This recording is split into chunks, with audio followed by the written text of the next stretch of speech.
A warm welcome to all in our channel Mantra of the Biology. I am Varun Agrawal, your biology tutor.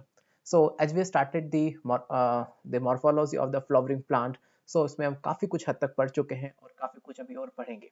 हमने ये plant के बारे में जो plant का एक जो बेसिक स्ट्रक्चर होता है जो आपको आउटर लेवल पे दिखाई देता है like when you look on the plant तो you can look the stem, you can look on the root, you can look like a leaf. तो हमने हर एक स्ट्रक्चर के बारे में स्टडी किया like major of the portion we have covered in a morphology. I know like इसके बहुत सारे लेक्चर्स हो चुके हैं और बहुत सारे लेक्चर भी और बाकी भी हैं बिकॉज मॉर्फोलॉजी में बहुत सारे टॉपिक हैं जिनको हमें पढ़ना है. लाइक मॉर्फोलॉजी में तो सबसे पहले सभी प्लांट की मॉर्फोलॉजी जो मॉर्फोलॉजिकल पार्ट है लाइक जो वेजिटेटिव पार्ट है जिनमें कंटिन्यूसली रिप्रोडक्शन चलता है. ओके वो सब देखते हैं. फिर उसके अलावा लाइक उसमें जितने भी मॉडिफिकेशंस होते हैं क्योंकि जैसे कि इनके सब स्टेम की बात करें तो स्टेम का एक पर्टिकुलर फंक्शन होता है जो कि स्टेम का एक पर्टिकुलर फंक्शन होता है जो कि एक प्लांट को या एक प्लांट स्ट्रक्चर को एक सपोर्ट देता है. तो इसका मेन स्ट्रक्चर है रूट. इसका मेन स्ट्रक्चर सपोर्ट देना होता है. ओके इसके अलावा वाटर को एब्सॉर्ब करना होता है. वैसे लीफ का अगर आप देखें लीफ का जो मेन स्ट्रक्चर है leaf is a vegetative part of the leaf is a vegetative part of A plant. तो लीफ का जो मेन स्ट्रक्चर है वो फूड बनाना होता है in the presence of sunlight. कभी कभी ये जो स्ट्रक्चर्स हैं अपने मेन काम के अलावा काम को भी परफॉर्म करते हैं. So that is called the like modification in the work. So सारे हमने मॉडिफिकेशंस हमने हर तरीके के मॉडिफिकेशंस के बारे में देखा. फिर हम लाइक लीफ के बारे में स्टडी कर रहे थे तो हम लीफ के टाइप क्या होते हैं सिंपल लीफ कंपाउंड लीफ. फिर सिंपल लीफ के भी टाइप देखे कंपाउंड लीफ के भी टाइप देखे. फिर हमने उसे मॉडिफिकेशन देखा लीफ के पार्ट्स और सेल लीफ में क्या क्या मॉडिफिकेशंस होते हैं वो देखे. लाइक जैसे कि लीफ में पेट्यूल होता है स्टॉक होता है. हमने वो स्टिप्यूल्स होते हैं. ओके ओके पेट्यूल्स होता है जो कि लीफ स्टॉक कहते हैं जिसको हम उसमें मॉडिफिकेशन देखे. फिर उसके अलावा हमने जो लीफ है उसमें मॉडिफिकेशन देखे कितने टाइप के मॉडिफिकेशन हमको लीफ में दिखाई दे सकते हैं. क्लियर. सो लाइक हम ये सभी तरह के मॉडिफिकेशन की स्टडी कर रहे हैं अभी. और अब हम जो नेक्स्ट टॉपिक हम जो स्टडी करेंगे हम जो नेक्स्ट टॉपिक स्टडी करेंगे अब करेंगे इन्फ्लोरेसेंस मतलब फ्लावर के बारे में क्योंकि major of the vegetative part we have studied. अब ये आता है रिप्रोडक्टिव पार्ट क्योंकि जितने भी लाइक आप लीफ स्टेम रूट जो आपने देखा वो वेजिटेटिव पार्ट थे. अब जो होगा वो होगा रिप्रोडक्टिव पार्ट. जैसे कि जो रिप्रोडक्टिव पार्ट हम पढ़ेंगे अब रिप्रोडक्टिव पार्ट के बारे में. ठीक है क्योंकि फ्लोवर्स क्या होते हैं फिर फ्लोवर इन्फ्लोरेसेंस क्या होता है. ओके ये सब देखेंगे. फिर आप देखेंगे फ्रूट के बारे में क्योंकि जो इनकी रिप्रोडक्शन के बाद में फ्रूट बनता है तो फ्रूट के बारे में स्टडी करेंगे. ओके फिर बहुत सारी फैमिलीज आती है एंजियोस्पर्म्स के अंदर वो सब की स्टडी करेंगे. इन्फ्लोरेसेंस फार्मूला फ्लावर फार्मूला के बारे में स्टडी करेंगे. बहुत कुछ है मॉर्फोलॉजी में देखने लायक. मॉर्फोलॉजी में मैंने आपको बताया था कि 3 से 4 क्वेश्चन हर बार फिक्स होते हैं. लेकिन क्या है कि आपके अगर आप सिर्फ अपने लाइक अपने एनसीईआरटी को देखते हैं तो उसमें कुछ पर्टिकुलर पोर्शन ही गिवन है. ओके बहुत सारी ऐसी चीजें हैं जैसे कि अगर आप देखेंगे इन्फ्लोरेसेंस के टाइप हैं लेकिन उसके सब टाइप के बारे में नहीं दिया गया है लेकिन क्वेश्चन उससे भी आता है. ओके सो लाइक दो दैट्स व्हाई कि ये क्या होता है कि देखिए जो एनसीईआरटी में दिया गया है जो एनसीईआरटी के अंदर गिवन है ऑलरेडी वो तो कोई बच्चा जनरली नहीं छोड़ता. हर बच्चा उस पर फोकस करता है. लेकिन कुछ ऐसे पॉइंट्स होते हैं जो बाउंस क्वेश्चन की तरह आ जाते हैं और वो कभी कभी एक रैंक डिसाइड करने में एक इंपॉर्टेंट रोल प्ले करते हैं. इस बार आपने देखा हो अगर केवल 50 से 60 नंबर का भी फर्क आ रहा है ठीक है तो भी बच्चों की रैंक अगर किसी के 650 है तो उसमें भी कम से कम वो पर्सन 3 से 4 हजार रैंक पे पहुंच गया. क्योंकि छोटे छोटे ऐसे क्वेश्चंस होते हैं जो हम जनरली इसको इग्नोर कर देते हैं या फिर जनरली इसको हम नहीं ध्यान देते बिकॉज एनसीईआरटी में नहीं था. और वही क्वेश्चन हमारे लिए एक बिगर कह सकते हो एक ट्रेजेडी बन जाती है. एक सदमा लग जाता है इन क्वेश्चंस को देख के. इसलिए जो एनसीईआरटी में गिवन है वो तो आप कभी मत छोड़िए. जो एनसीईआरटी में है वो तो है ही कंप्लीट आपका टॉप वो तो है ही स्टडी करना है. लेकिन जो एक्स्ट्रा टॉपिक्स हैं जैसे कि एक्स्ट्रा टॉपिक्स हैं वो भी देखने बहुत जरूरी है. कई बार क्या होता है कि आपके में सिर्फ डायग्राम दिए उसका प्रॉपर एक्सप्लेनेशन नहीं है. तो अगर डायग्राम है तो एक्सप्लेनेशन आपको पता होना चाहिए. So this is specially NEET foundation course जो हमने 11th के लिए रन किया है. But those are going to be a part of the entrance exam in 2021. They can also be read this lecture. Okay, so today is our lecture on the inflorescence जो कि आपका lecture number 14 है जिसमें हम inflorescence के बारे में study करेंगे.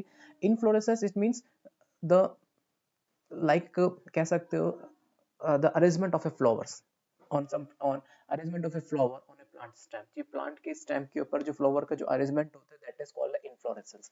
फ्लावर के बारे में हम बाद में स्टडी करेंगे, पहले हम इन्फ्लोरेसेंस जो आपके एनसीईआरटी का टॉपिक है पहले हम उसके बारे में देखते हैं। Okay, let's start. तो हमने लास्ट लेक्चर में क्या स्टडी किया था एक बार वो देख लेते हैं।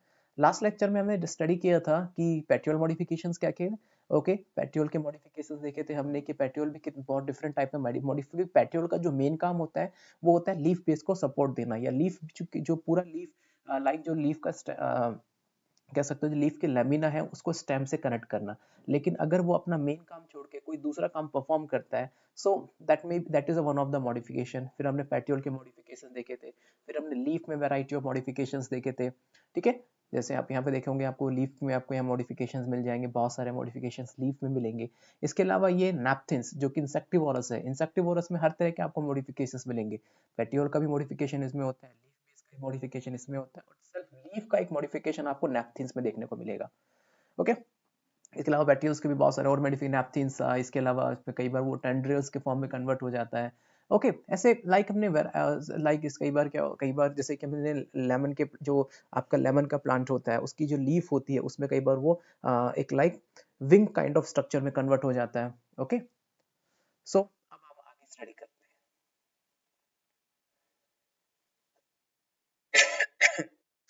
इन्फ्लोरेसेंस लाइक इन्फ्लोरेसेंस एक्चुअली है क्या।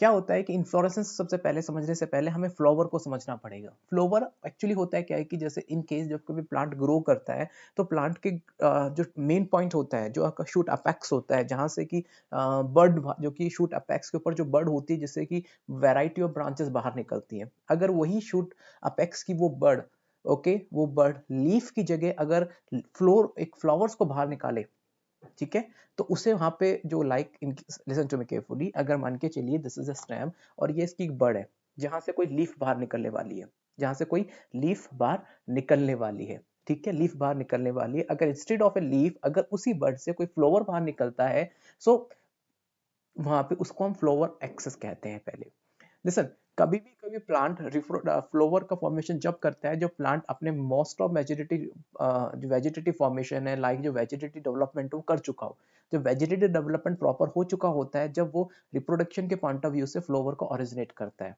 तो इसमें क्या होता है, कोई भी एक बर्ड कंडेंस हो जाती है और उसे लीफ की जगह कोई फ्लावर बाहर आ जाता है। ठीक है, देखिए यहाँ पे एक, यहाँ से आप देख रहे हैं यहाँ पे जैसे कोई ये बर्ड है, यहाँ पे अगर आप देखेंगे बर्ड यहाँ से एक फ्लावर बाहर आने वाला है, that is called the flower axis या flower bud. Okay, a flower is a modified shoot जिसमें एक shoot apical meristem flower meristem में कन्वर्ट हो जाता है। लाइक जैसे कि अगर आप यहाँ देखेंगे यहाँ पे एक यहाँ का जो ये जो आपका शूट एपिकल मेरिस्टेम है, शूट एपिकल मेरिस्टेम मतलब एक शूट का वो टॉप पोर्शन जहाँ पे कंटिन्यूसली डिवीजन चलता रहता है, अगर वो फ्लावर मेरिस्टेम में कन्वर्ट हो गया तो उसके बाद उसमें आपको कोई डिवीजन देखने को नहीं मिलेगा। ध्यान रखिएगा, उसके बाद वहाँ की जैसे इन केस अगर जैसे इस पे एक शूट एपिकल मेरिस्टेम है वो कंटिन्यूसली ग्रो कर रहा है, ठीक है, लेकिन अगर उसके ऊपर उस shoot apical meristem flower meristem में कन्वर्ट हो गया तो अब वहां पे फ्लावर लग जाएगा, अब उसके बाद उसकी ग्रोथ कभी नहीं होगी। ठीक है, इंटरनोड इसमें during the formation of the flower जो उसमें जो एक्सेस होती है, जो लाइक फ्लावर एक्सेस होती है वो कंडेंस हो जाती है। अब देखिए कंडेंस मतलब फूल जाती है, क्योंकि क्या होता है फूलती इसलिए क्योंकि वहां से एक प्लांट बाहर आने वाला होता है तो कंटिन्यूसली वाटर को अपने अंदर स्टोर कर लेती है जिससे कि प्रॉपर डिवीजन चले। तो इसमें क्या होता है कि जब वो जैसे कि इन केस जब वो इसकी नोड फूलने लगेगी तो इंटरनोड आपको छोटा दिखाई देगा। ओके, तो इलोंगेट नहीं होते इंटरनोड। इंटरनोड बेसिकली इलोंगेशन आपको मिलेगा जैसे कि जैसे कि आपको मिलेगा लाइक शुगर केन में क्या होता है जो नोड होती है बहुत हार्ड होती है, उसमें कोई फ्लावर नहीं आने वाले होते हैं, तो वहीं पे इंटरनोड आपको लॉन्ग इंटरनोड आपको मिलेंगे। अपेक्स से बेसिकली क्या होता है, apex produce different kind of the floral appendages laterally at the successive node of instead of a leaf. मतलब जो अपेक्स जो होता है बेटा, अपेक्स में लाइक बहुत सारे फ्लोवर अपेंडेजेस निकलते हैं जो कि सक्सेसिव नोड के ऊपर होते हैं, जिससे कि इंस्टेड लीफ के बजाय निकलते हैं। देखिए लिसन टू मी केयरफुली, क्या होता है कि जो अपेक्स है like this is apex portion, this is apex portion, इस अपेक्स पोर्शन में लीफ की जगह फ्लोवर एक्सेस बाहर आ जाता है, लीफ की जगह फ्लोवर बाहर आता है, तो अब इसको हम बोलेंगे फ्लोवर एक्सेस। ठीक है, अब इसका मतलब है different kind of floral appendices. देखिए यहाँ पे अगर ये फॉर एन एग्जांपल ये अगर आप यहाँ पे इसको अपेक्स माने तो यहाँ पे बहुत सारे वेराइटी ऑफ फ्लावर अपेंडेजेस निकले हुए लेटरली लेटरल साइड पे और सक्सेसिव नोड के ऊपर। सक्सेसिव नोड मतलब एक नोड के ऊपर दूसरा, फिर उसके लाइक इस तरीके से पहले यहाँ निकल गया, ठीक है। जैसे यहाँ पे जैसे क्या हुआ, एक्चुअली होता है क्या है कि जैसे कि फॉर एन एग्जांपल यहाँ पे एक नोड, यहाँ से एक नोड निकली, ठीक है, यहाँ से जैसे फॉर एग्जांपल मेन स्टेम, यहाँ से कोई एक्सेस बाहर आया, ओके, तो इसके ऊपर फ्लोवर आ गया। अब फ्लोवर आ गया तो इसकी ग्रोथ तो सीज हो गई। फिर यहाँ से आया, फिर इसके ऊपर एक ग्रोथ आ, यहाँ पे एक फ्लोवर आ गया, इसकी ग्रोथ सीज हो गई। फिर यहाँ से तीसरा एक बर्ड निकला, उसके ऊपर फ्लोवर आया, इसकी ग्रोथ सीज हो गई। तो लेटरली ऐसे बहुत सारे फ्लोवर निकलते हैं और उस फ्लोवर एक्सेस निकलती है और जिसके ऊपर फ्लोवर लग जाते हैं। तो ऐसे सक्सेसिव नोड के ऊपर बहुत सारे फ्लोवर अरेंज्ड हो जाते हैं। क्लियर? अगर एक शूट टिप ट्रांसफॉर्म, अगर कोई एक shoot tip for an example, अगर एक शूट टिप एक ही फ्लावर में कन्वर्ट होती है तो उसे बोलते हैं सॉलिटरी फ्लावर। लेकिन अगर एक, जैसे कि अगर यहाँ पे देखेंगे, यहाँ पे ये दिख रहे हैं आपको जो तीनों हैं, ये लाइक फ्लोरल अपेंडेजेस हैं, मतलब एक ही शूट से वैरायटी ऑफ फ्लोरल अपेंडेजेस निकले हुए हैं और ऐसे बहुत सारे फ्लावर्स उसके ऊपर हैं, ठीक है। तो इसमें अभी सॉलिटरी तो रहा नहीं है, तो ये variety of flowers they just produce at a one axis, और जब इनका जो अरेंजमेंट होता है that is called of inflorescence. मतलब arrangement of a flower, the arrangement of a flower, this is arrangement of a flower on a floral axis, that is a floral axis, that is called a inflorescence. जी देखिए condense flower axis है, ठीक है, ये अलग portion देखें, ये condense portion है, okay. Inflorescence is a group or cluster of a flower arranged on a stem that is a composed of a main branch or complicated arrangement of a branch bearing with the flowers। अब ये देखिए inflorescence मतलब पुष्प क्रम, मतलब अगर एक ही flower है तो उसमें तो कोई इन्फ्लोरेसेंस का मतलब ही नहीं बनता। लेकिन अगर एक शूट अपेक्स, अगर एक शूट अपेक्स से बहुत सारे फ्लावर की एक्सेस बाहर निकलती हैं, तो अगर बहुत सारे फ्लावर एक्सेस बाहर निकले तो बहुत सारे फ्लावर्स निकलेंगे, और जब बहुत सारे फ्लावर्स निकलेंगे तो उनका अरेंजमेंट की जो स्टडी है that is a inflorescence. Okay, तो वही यहाँ लिखा हुआ है, ओके, इज अ ग्रुप और क्लस्टर ऑफ ए फ्लावर, मतलब फ्लावर का एक क्लस्टर होता है जो कि स्टेम के ऊपर अरेंज्ड होता है। दैट इज, या तो वो जो फ्लावर्स होते हैं या तो मेन ब्रांच से लगे हुए होते हैं, या फिर उन मेन स्टेम के ऊपर लगे हुए होते हैं, या फिर मेन स्टेम से जो ब्रांचेस निकली हुई होती हैं उनके ऊपर अरेंज्ड होते हैं। मतलब दोनों साइड हो सकते हैं, या तो मेन स्टेम के ऊपर फ्लावर अरेंज्ड होंगे, या फिर लाइक उन ब्रांचेस, लाइक उनकी ब्रांचेस से, या जो मेन ब्रांच है उससे बहुत सारी साइड ब्रांचेस निकली होंगी, उनके ऊपर फ्लावर अरेंज्ड होंगे, ठीक है। So that stem holding the whole florescence that is called the peduncle, ठीक है। जो पूरा एक ऐसा मेन स्टेम जो सभी तरीके के इन्फ्लोरेसेंस को अपने पास रखे हुए है, जो पूरे इन्फ्लोरेसेंस को सपोर्ट देता है, दैट इज अ पेडेंकल। देखिए कहने का मतलब ये है कि in case, just for an example, I just forget the pen, actually कहाँ चला गया, sorry. So in case for an example कि अगर ये मेन स्टेम है, ठीक है, ये मेन स्टेम पे, तो अगर इससे फ्लावर बाहर निकले हुए हैं, ठीक है, सो इससे अगर फ्लावर बाहर निकले हुए हैं दैट इज आल्सो पॉसिबल, या फिर इस मेन स्टेम से भी कुछ साइड ब्रांचेस निकली हुई है, उससे भी कुछ फ्लावर बाहर निकले हुए हैं, दैट इज आल्सो पॉसिबल। तो मतलब या तो उसकी मेन ब्रांच के ऊपर फ्लावर हो या फिर उसके साइड ब्रांचेस के ऊपर फ्लावर हो, तो लाइक ऐसे दोनों ब्रांचेस जो फ्लावर बियरिंग है that is called inflorescence. Clear? और जो ऐसा मेन पार्ट, ऐसा मेन स्टेम जो पूरे इन्फ्लोरेसेंस को अपने पास हैंडल किए रखता है, जो सपोर्ट देता है, that is called the pedicle. और केवल एक सिंगल फ्लावर का जो स्टॉक, जो सिंगल फ्लावर का जो एक स्टॉक होता है उसको बोलते हैं पेडिसल। जैसे कि अगर एक सिंगल लीफ का जो अगर सिंगल लीफ का जो स्टॉक होता है, लीफ स्टॉक होता है, उसको हम से बोलते हैं पेट्यूल बोलते हैं। तो यहाँ पे वो सिंगल फ्लावर का जो लीफ स्टॉक, सिंगल फ्लावर का जो स्टॉक है उसको बोलते हैं pedicel. Okay, okay. The central axis of elongated fluorescence is called a rachis। इनकी मान के चलो कि एक ऐसा पार्ट जिसके ऊपर बहुत सारे फ्लावर बाहर निकले हुए हैं, okay, the central axis of elongated fluorescence, मैं आपको पिक्चर दिखाऊंगा। द सेंट्रल मतलब जैसे कि इन केस कोई एक इन्फ्लोरेसेंस है, जैसे कि एक पूरा इन्फ्लोरेसेंस, एक पार्ट है, ये एक पूरा एक्सिस है जिसके ऊपर बहुत सारे फ्लावर निकले हुए हैं, ठीक है, बहुत सारे फ्लावर निकले हुए हैं। So that is part is called rachis. तो अगर आप इसको देखेंगे तो एक पेडेंकल के ऊपर, मतलब एक पेडेंकल के ऊपर रैकिस होता है, उस रैकिस के ऊपर पेडिकल होता है। मैं आपको दिखाता हूँ स्ट्रक्चर, ओके। पहले मैं आपको चलो स्ट्रक्चर दिखाता हूँ फिर हम इसमें आते हैं। देखिए for an example, if like this is like a rachis, मतलब पेडेंकल, सॉरी, मतलब peduncle, this is a main branch जो पूरे इन्फ्लोरेसेंस को बियर करके रखेगा, हर तरीके के इन्फ्लोरेसेंस इसमें बियर होंगे, ठीक है। अब मान के चलो कि उससे कोई दूसरी लेटरल ब्रांच निकली है जिसको हम कहते हैं रैकिस कहते हैं।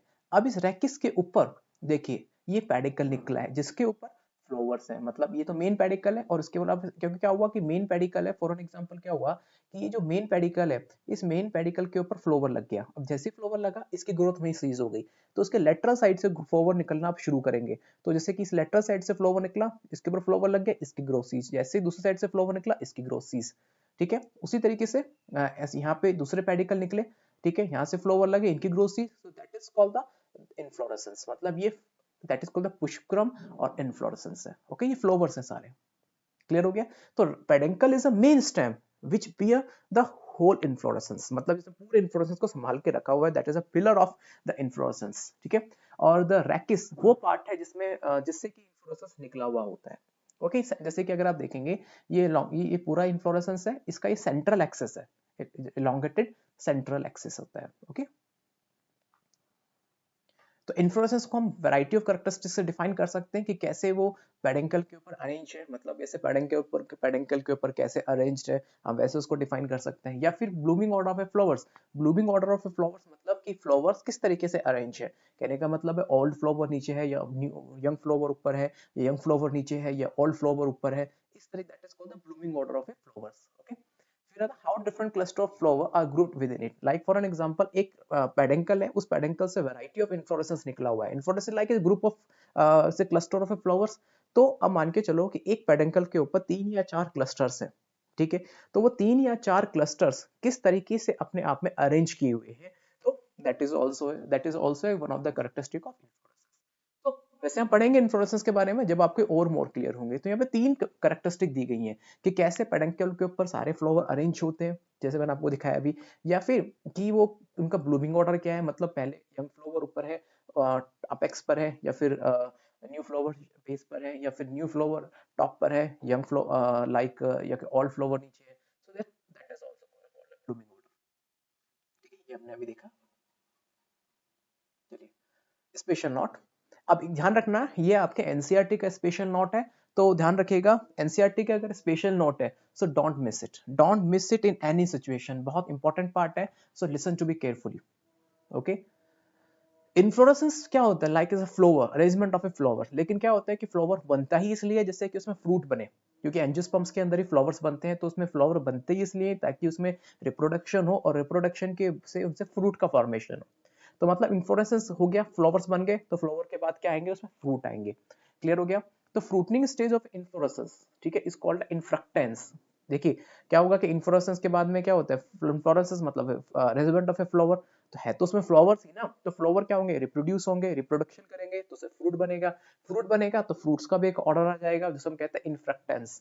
Okay, during the fruiting stage, जब लाइक ये इन्फ्रक्टेंस मतलब होता है फ्रूटनिंग स्टेज के टाइम पर, आप जब कहने का मतलब है ड्यूरिंग द फ्रूटनिंग टाइम पे या फ्रूटनिंग स्टेज के टाइम पे हम जो फ्लावर का जो अरेंजमेंट देखते हैं उसको हम इन्फ्रक्टेंस कहते हैं। ठीक है, फ्लावर में बेसिकली 4 एक्सेस होती हैं, calyx, corolla, androecium, gynoecium, very important for your NET examination, और प्रोबेबली मैंने लास्ट ईयर से अगर आप देखेंगे, एक्सपीरियंस करेंगे लास्ट ईयर से, तो बहुत समय से इन्फ्लोरेसेंस पे क्वेश्चन नहीं आया है।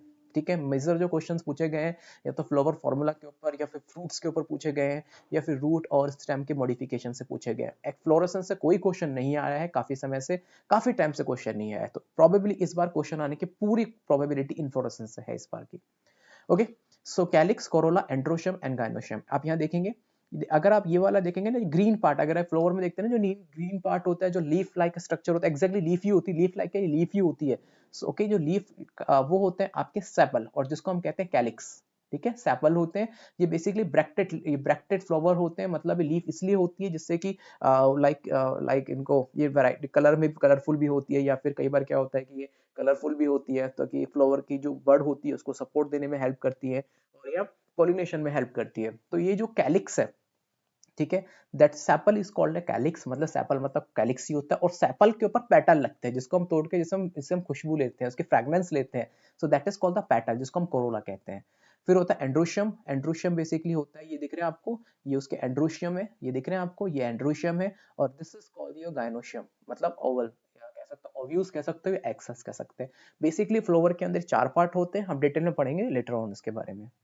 ओके, क्या होता है कि जब फर्टिलाइजेशन होता है तो फर्टिलाइजेशन हो गया, ठीक है, फर्टिलाइजेशन हो गया, उसके बाद में एग्जैक्टली क्या है कि वर्ड होना चाहिए फर्टिलाइजेशन के टाइम, नहीं, फर्टिलाइजेशन के बाद में क्या होता है, फर्टिलाइजेशन हो गया, उसके बाद में ड्यूरिंग द फर्टिलाइजेशन, फर्टिलाइजेशन के बाद में कैलिक्स, कोरोला और एंड्रोशियम रिमूव हो जाते हैं, केवल बचता है गाइनोशियम, ओके, जो कि बाद में एक ओवेरी के अंदर फर्टिलाइज ओवेरी में कन्वर्ट हो गया, और लेटर ऑन यही फर्टिलाइज ओवेरी फ्रूट और सीड में कन्वर्ट होती है, क्योंकि बाद में क्या होता है, जब सीड बनता है, जो सीड बनता है, सीड में एक एंडोस्पर्म बनते हैं जो बेसिकली न्यूट्रिशन देने की, इसका बेसिक पर्पस होता है न्यूट्रिशन देना, सीड बन गया, उस सीड के बाद में उसको न्यूट्रिशन दिया जाता है, तो इसके लिए जो गाइनोशियम ही कन्वर्ट होती है फ्रूट और सीड के अंदर। तो अगर आप जब मैंगो खाते हैं, ठीक है, वो उस मैंगो आप जो खाते हैं या जो भी आप फ्रूट खाते हैं, एप्पल खाते हैं, ग्रेप्स खाते हैं, जो भी आप खाते हैं, एग्जैक्टली आप उस प्लांट की ओवेरी को खा रहे हैं उसकी, ठीक है। ओवेरी क्या होता है कि बाद में जब कन्वर्ट होती है उसके फ्रूट और सीड में,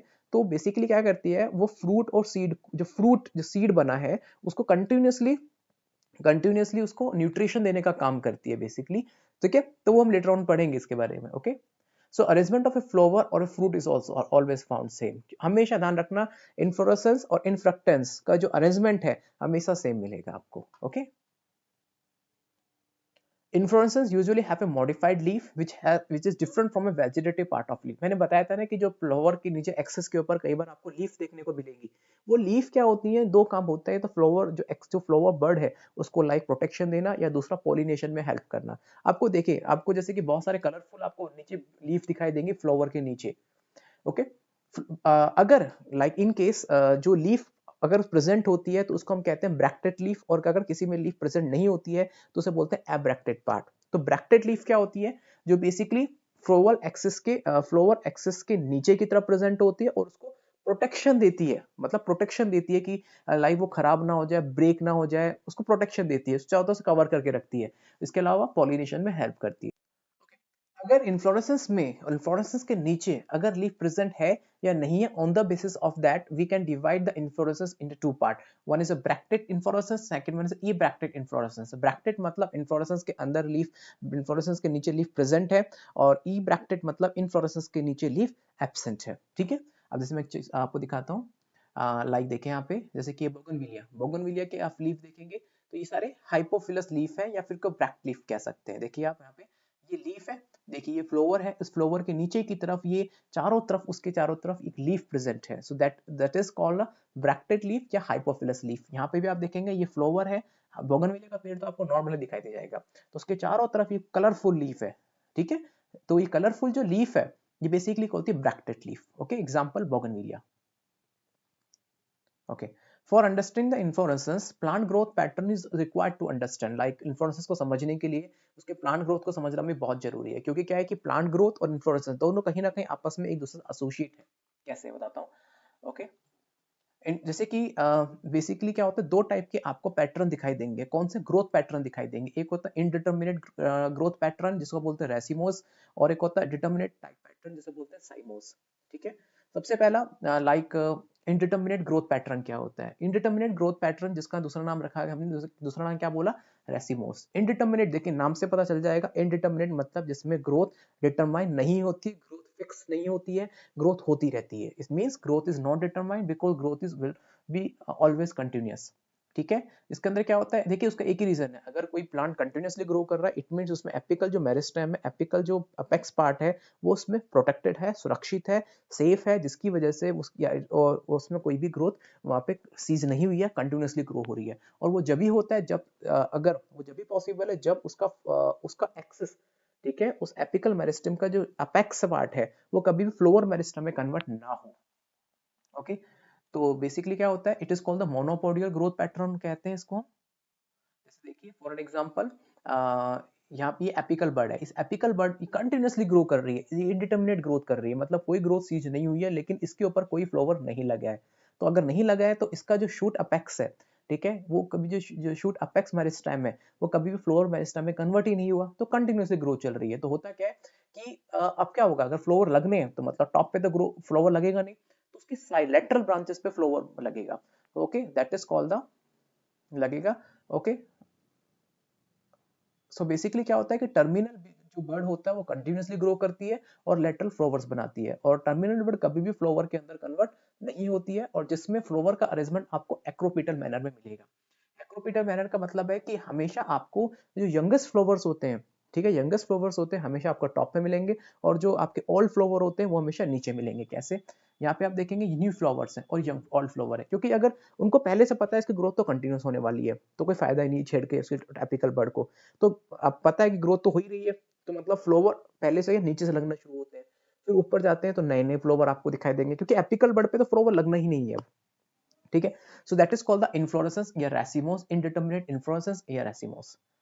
ओके, दूसरा होता है डिटर्मिनेट, जिसमें क्या होता है ग्रोथ एक लिमिट तक होगी, उसके बाद क्या होता है ग्रोथ सीज हो जाती है। कब सीज होती है? जब उसका शूट अपेक्स फ्लोर मेरिस्टेम में कन्वर्ट हो जाए, मतलब उसमें क्या होता है एपिकल मेरिस्टेम की डेथ हो जाती है, ठीक है, और उसकी ग्रोथ एक टाइम के बाद में सीज हो जाती है।